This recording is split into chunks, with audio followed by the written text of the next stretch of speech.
In our work, we have to interact with thousands of crypto startups, blockchains, exchanges, and any other participants of this market. For the last year, we have been actively communicating with central banks in different countries. We are talking about creating a solution for cross-border payments, cross-border settlements. This can be compared by decentralized exchange of CBDCs. Yeah. Okay. Let's go over some basic terms that I will use in my presentation. CBDC, central bank digital currency. Yeah. DeFi, decentralized finance. RWA, real world assets, means tokens backed by real objects. Yeah. And cross-chain protocol, a solution for interoperability between different blockchains. So, according to our data, more than 110 countries currently are in different stages of CBDC implementation. Several countries have already launched their CBDCs. Some countries are in the pilot stage, and a large number of countries are in the research, legislative change, and technical implementation stage. Many countries have stated that they plan to implement CBDC in 2024-2025. This mass adoption and use CBDC together with fiat money. Yeah? And we also expect the emergence of many decentralized systems for and exchanges of cryptocurrencies of different countries among themselves. Okay, in terms of DeFi, the DeFi market, liquidity in the DeFi market is more than $40 billion, and the number of users and professional players in this market grow every year and will continue to grow. There are already decentralized banks, decentralized exchanges, insurance companies, brokers in the DeFi ecosystem. I know about projects that try to solve the problem of inheritance of crypto assets, developing decentralized cores, tokenized real-world objects. Everything we are used to in the traditional financial world appears in a decentralized form, where centralized intermediary replaced by special open source codes, smart contracts. DeFi is a kind of financial constructor Lego, yeah? Where everyone can create their own solution based on existing protocols on DeFi. So, imagine a world where digital currencies issued by central banks seamlessly interact with the DeFi ecosystem. Billions and trillions dollars of liquidity will flow into the DeFi ecosystem. At the same time, the traditional financial system will be able to take advantage of DeFi. By combining CBDCs with DeFi, we can offer faster and more cost-effective transactions, financial services around the world. who don't have access to traditional banking services will have access to more efficient, effective financial. So in the dynamic world of DeFi, there is another exciting development, is the tokenization of including real estate, businesses, commodities.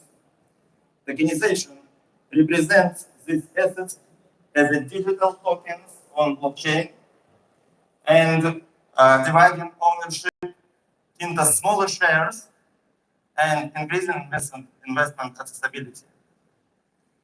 You know that the real estate market is the largest market in the world, and it's about $330 trillion. Yeah, this market is bigger than stock market or raw material market. And for example, the entire cryptocurrency market currently, including Bitcoin, including NFT tokens, including RWA tokens, including loans, is just over 1 trillion. Imagine what will happen when even 1% of real estate objects in the world are tokenized. This will increase the cryptocurrency market by 4 times. And in this market, there will be tokens that are backed not by marketing or speculations, but by real assets. To ensure the success of the system, we need to strike a balance between regulatory compliance and open nature of the file. This involves compliance with financial regulations while keeping DeFi innovative and accessible. On-chain governance and auditing smart contracts can help achieve this balance, ensuring a fair and transparent financial ecosystem.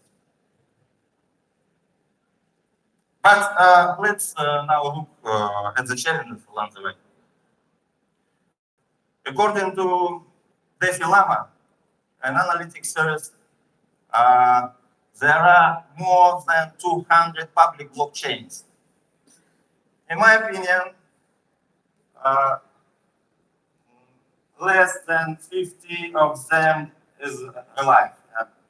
I mean, there is liquidity, there is projects, there is applications. There are hundreds or thousands of private and corporate blockchains.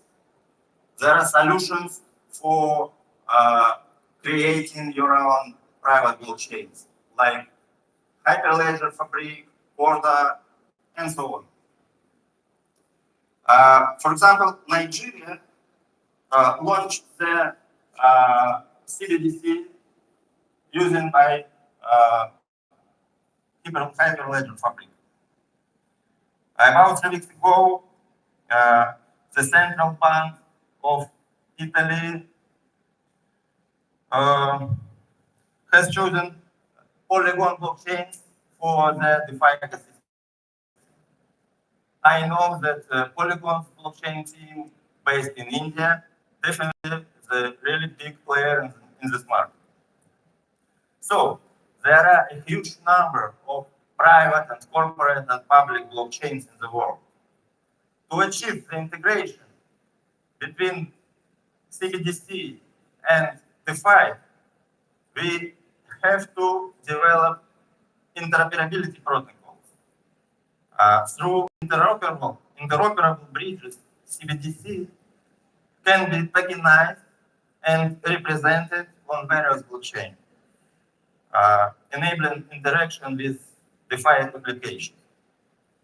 Clearly, interoperability between different blockchains and financial systems is necessary to DeFi's growth.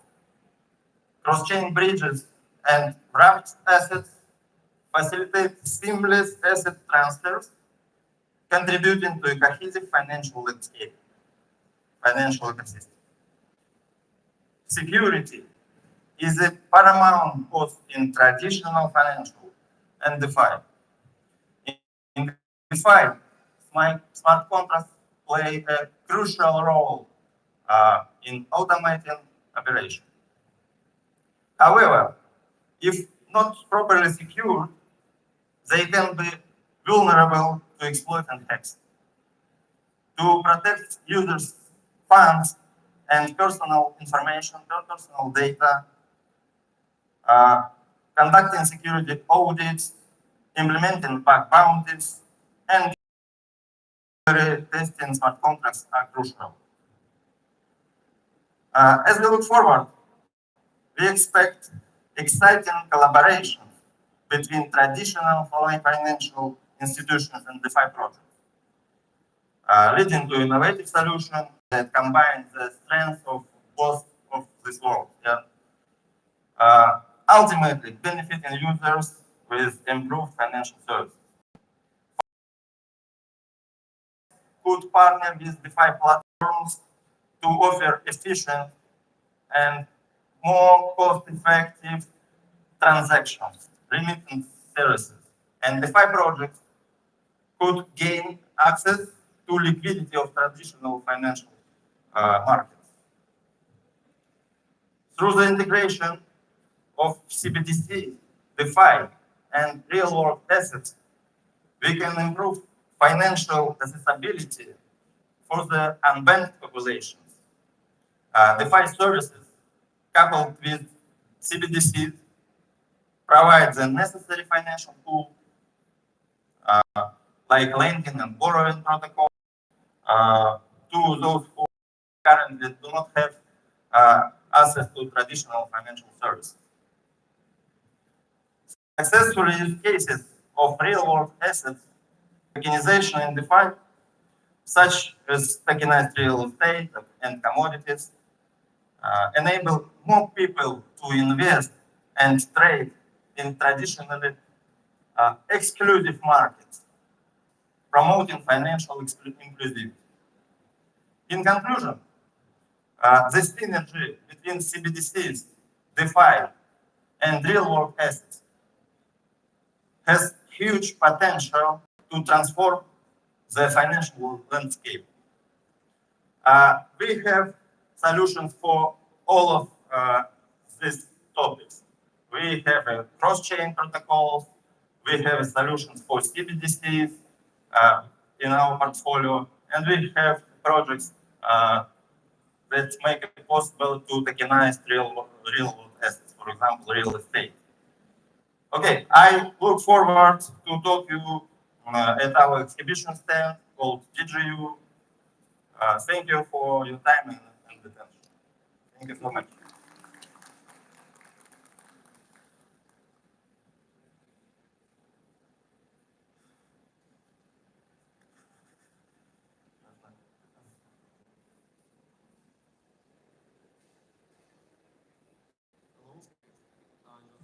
Hello. Дорогие друзья, всех приветствую. DigiU के CEO Alexey Ognyev बात कर रहे हैं. Давайте проверим. Майк чек, आवाज आ गई लोगों को? Окей. Меня зовут Огнев Алексей, я SEO экосистемы DigiU. Прошу вывести мою презентацию. मेरा नाम ओग्नेव अलेक्सी है. मैं इकोसिस्टम का CEO हूँ और प्रेजेंटेशन चला दीजिए please.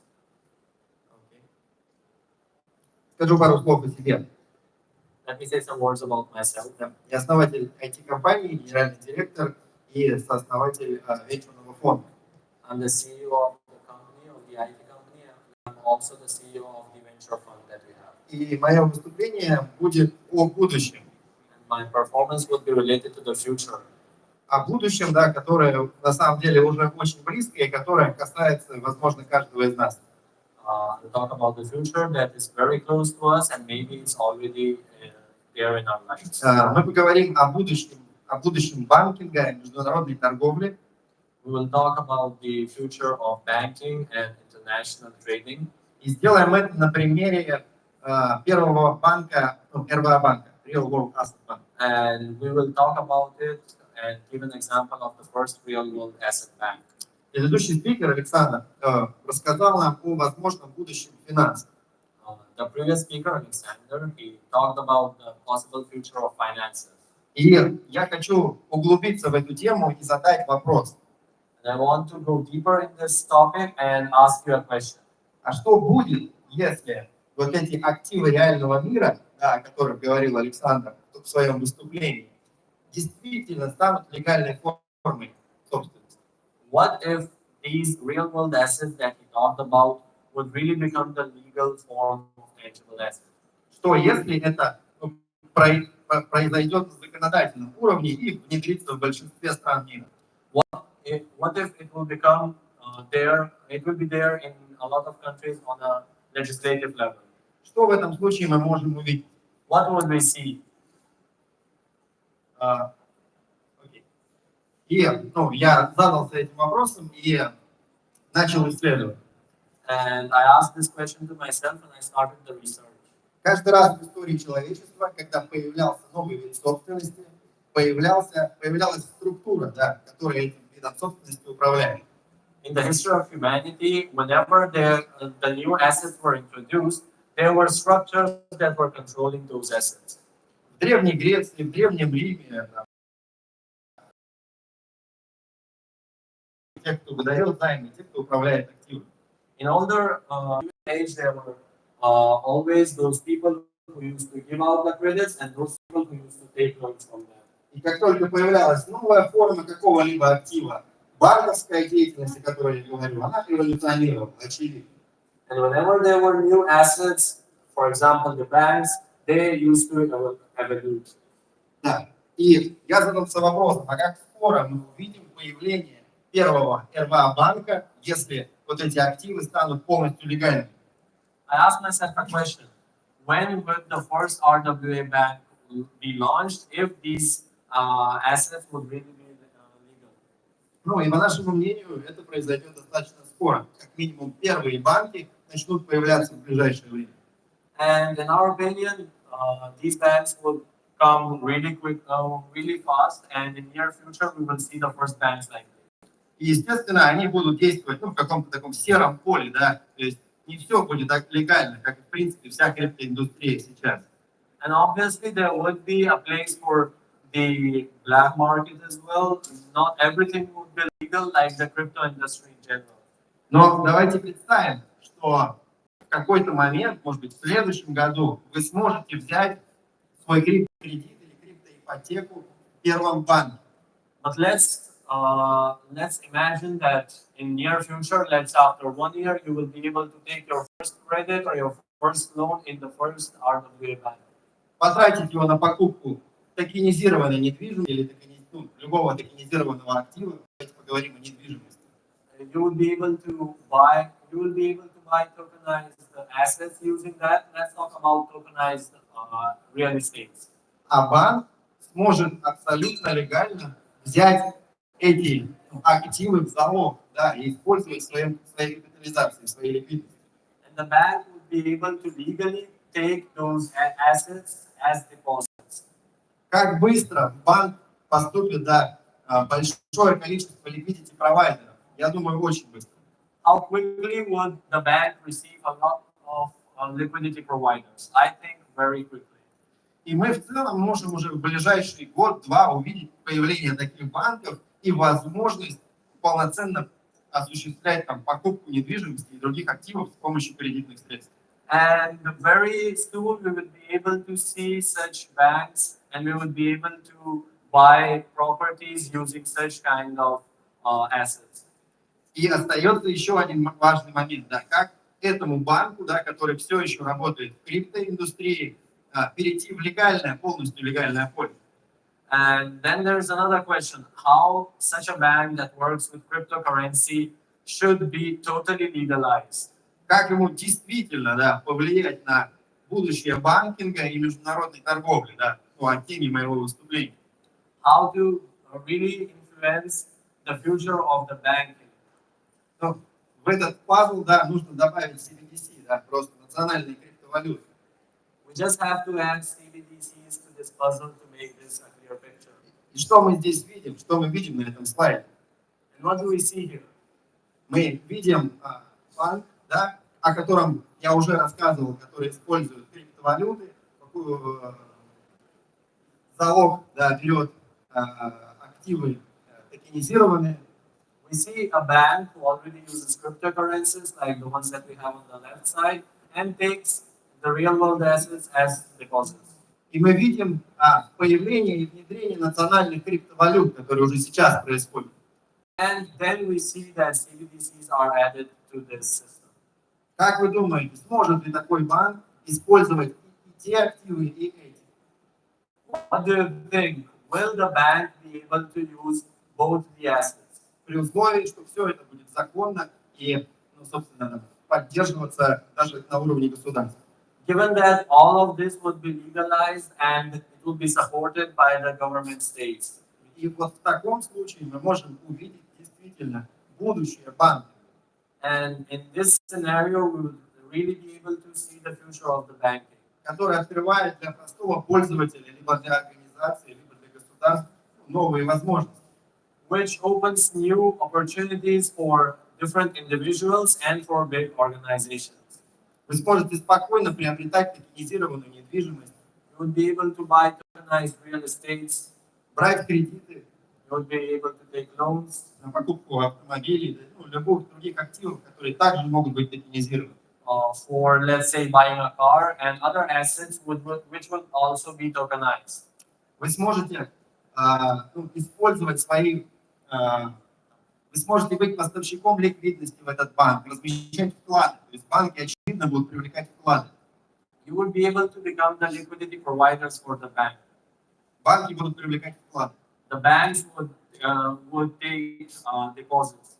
И вы сможете спокойно разместить туда либо свои крипторупии, да, ну, валюты центральных банков, либо, если вы пользуетесь криптовалют, и криптовалюты тоже.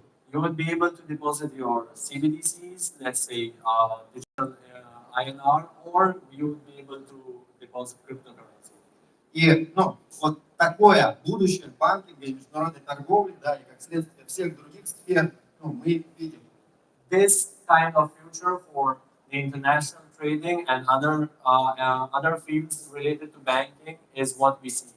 И как венчурный фонд, да, ну, то есть я являюсь представителем венчурного фонда, как венчурный фонд мы в эту индустрию инвестируем. And being a venture fund as well, yes, I'm a representative of a venture fund as well. We are investing in this industry. То есть мы инвестируем в инфраструктуру для того, чтобы вот такая схема могла работать. We are investing in the infrastructure for this scheme to work. Мы занимаемся внедрением CBDC, общаемся с центральными банками разных стран. We are working on implementation of CBDCs. We are working with central banks of different countries. Да. Мы разрабатываем решения для того, чтобы на техническом уровне, да, возможно было выдавать и кредиты, и ипотеки, и иные привычные нам в реальном мире формы взаимодействия с банком. We are working on technical solutions so that all of this investments, credits, mortgages, and everything would be possible on this level. И когда я путешествую по разным странам, я в этом году был в странах Африки, в странах Азии, я вижу, что потребность в этом действительно есть. And when I go to different countries, for example, this year I was in different countries from Asia and Africa, I noticed that this is a real necessity of people. Я вижу людей, у которых нет банковских счетов, банковских карт, I see people who don't have accounts in their banks потому что в их стране это невозможно получить. because it's impossible to get them in their countries. Но при этом эти люди активно используют в своей жизни криптовалюты. But then those people actively use cryptocurrencies in their life. И рынки их стран, и количество людей, которые там живет, ну, достаточно большое, я бы сказал, огромное.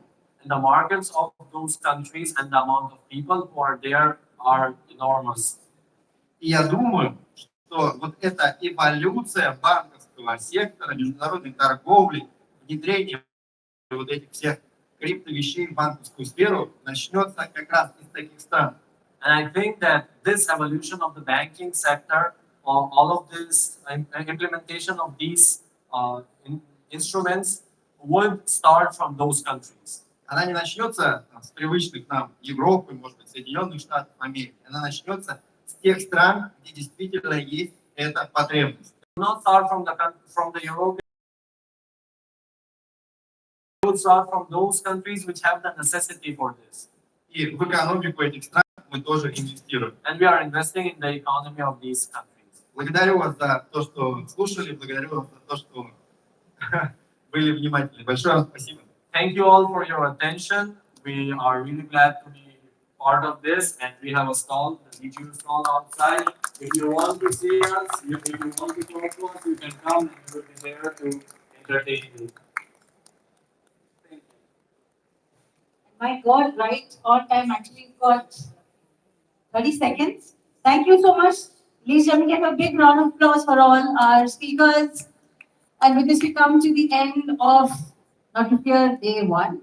We've got an amazing session right from 10 in the morning till 6 p.m. Tomorrow as well. Tomorrow is the last day. So with this, we come to the end of Day 1 Money Expo, supported by Ministry of Finance Maharashtra, organized by Chris Events. Meet you soon. My name is Nikita Rana. With this, we sign off.